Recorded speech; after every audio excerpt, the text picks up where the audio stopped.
Breaking News Berita 1 TV. Gempa besar terjadi di Kepulauan Mentawai, 8,3 skala Richter mengguncang Kepulauan Mentawai, Sumatera Barat dengan kedalaman 10 km dan berpotensi tsunami. Lokasi gempa di 5,16 Lintang Selatan dan 94,5 Bujur Timur. Epicentrum gempa berada di 682 km barat daya Kepulauan Mentawai.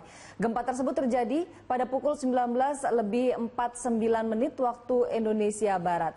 Peringatan dini tsunami diumumkan untuk wilayah Sumatera Barat, Sumatera Utara, Aceh, Bengkulu, dan Lampung. Dan untuk mengetahui informasi selengkapnya, kami akan mencoba menghubungi Kepala BMKG Andi Eka Sakya. Selamat malam, Pak. Selamat malam, Pak Andi.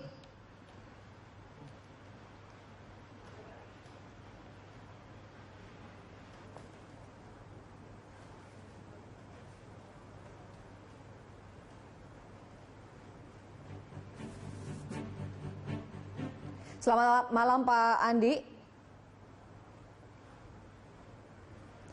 Pak Andi Eka Sakya. Ya, Bu. Ya, Pak, bisa diceritakan update terkini gempa Mentawai, Pak? Ya, jadi yang sekarang ini setelah dihitung kawan-kawan di kantor, itu skala Richternya adalah 7,8, ya. Jadi ada ralat dari 8,3 tadi ya, Pak, ya? Oh ya, selalu kita kemudian perbaharui kan informasinya. Baik. Supaya kita mengetahui itu. Terus kemudian posisinya itu di 793 barat daya Padang. Halo? Iya, Pak, baik, Pak. 793 barat daya Padang. Ya, nah, tampaknya itu adalah area di luar subduksi. Jadi daerah subduksi itu adalah daerah yang potensi tsunami-nya besar, tapi ini di luar daerah subduksi. Tapi potensi tsunami ini masih tetap ada ya, Pak, ya? Nah, makanya ini saya jelaskan berikutnya. Nah, mekanismenya, jadi itu di luar jalur subduksi sehingga mengurangi potensi tsunami. Yang kedua, gerakan dari gempa bumi itu mendatar. Dia tidak mendatar itu tidak tegak, ya, tidak tegak, tidak vertikal. Artinya kemudian kemungkinan untuk terjadinya tsunami juga sangat kecil sekali. Ya, baik. Halo? Jadi potensi tsunami-nya Ya. apakah sudah dicabut, Pak? Belum. Jadi biasanya SOP kami itu kita melihat 1 jam sambil kemudian melihat dan memperbarui seluruh data, juga termasuk report-report yang terjadi, karena kami kan tentu melihat apakah ada misalnya kenaikan gelombang dan segala macam. Dan itu kan selalu berjalan.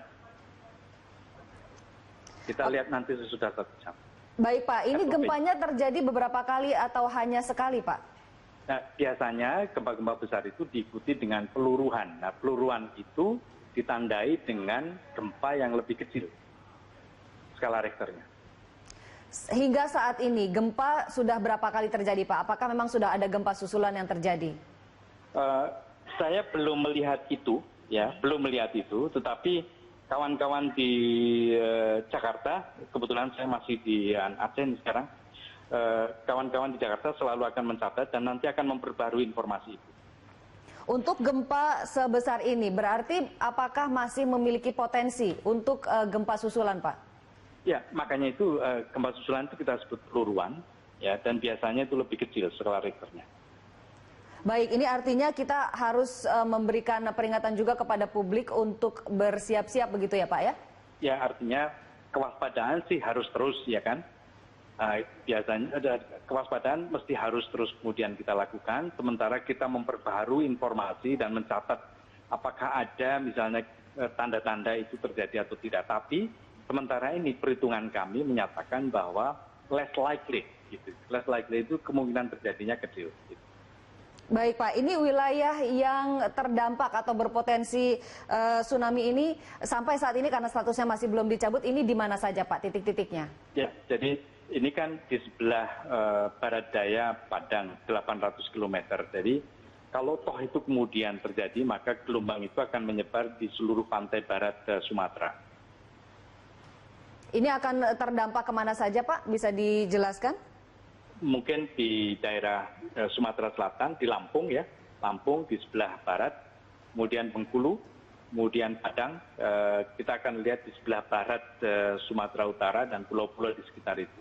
Misalnya Mentawai, Enggano, dan segala macam. Selain di Mentawai, gempa ini dilaporkan bisa dirasakan di mana saja, Pak? Jadi di Nias itu tadi barusan sudah melaporkan bahwa dia tidak merasakan. Kemudian di Bengkulu itu melaporkan bahwa intensitas gempa yang dirasakan itu seperti halnya seolah-olah ada mobil lewat di depan rumah begitu. Jadi tidak terlalu besar maksudnya? Tidak terlalu besar ya, tidak terlalu besar. Baik Pak, apakah sudah ada laporan suasana di lokasi-lokasi yang terdampak gempa Pak?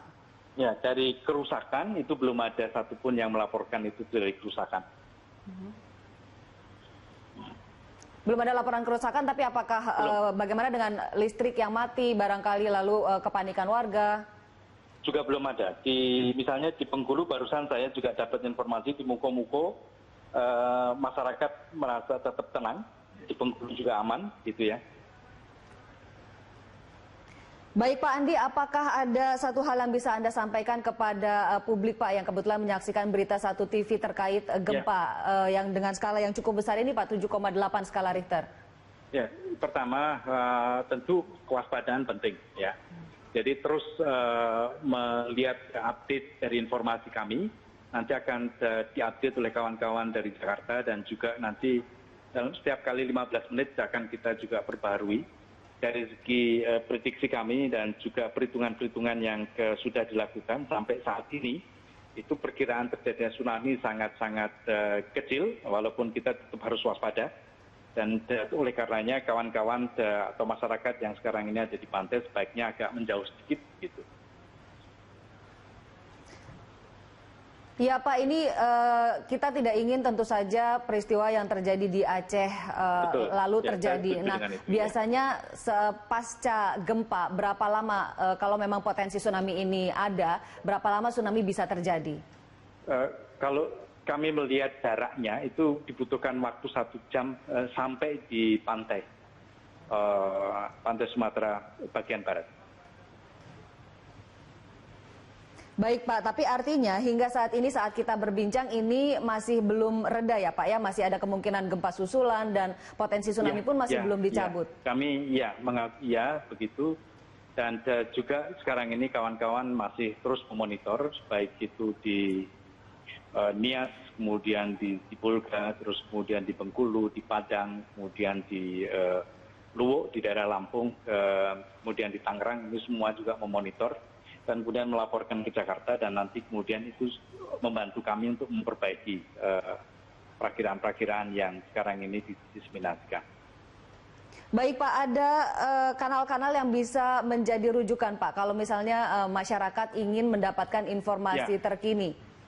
Bisa, jadi melalui situs web BMKG, walaupun saya menduga bahwa situs web BMKG maupun juga Twitter BMKG, kemudian Facebook BMKG dari info BMKG, biasanya begini, ini lonjakannya sangat tinggi, dan kalau kemudian lonjakannya sangat tinggi itu sangat lambat sekali aksesnya. Tetapi itu yang bisa dilakukan oleh masyarakat untuk mendapatkan informasi yang diperbaharui atau pemutakhiran dari informasi itu. Baik Pak Andi, terima kasih atas informasinya Pak. Selamat kembali bertugas. Nanti kami akan perbarui lagi informasinya terkait gempa dengan skala 7,8 skala Richter ini. Pak Andi, terima kasih.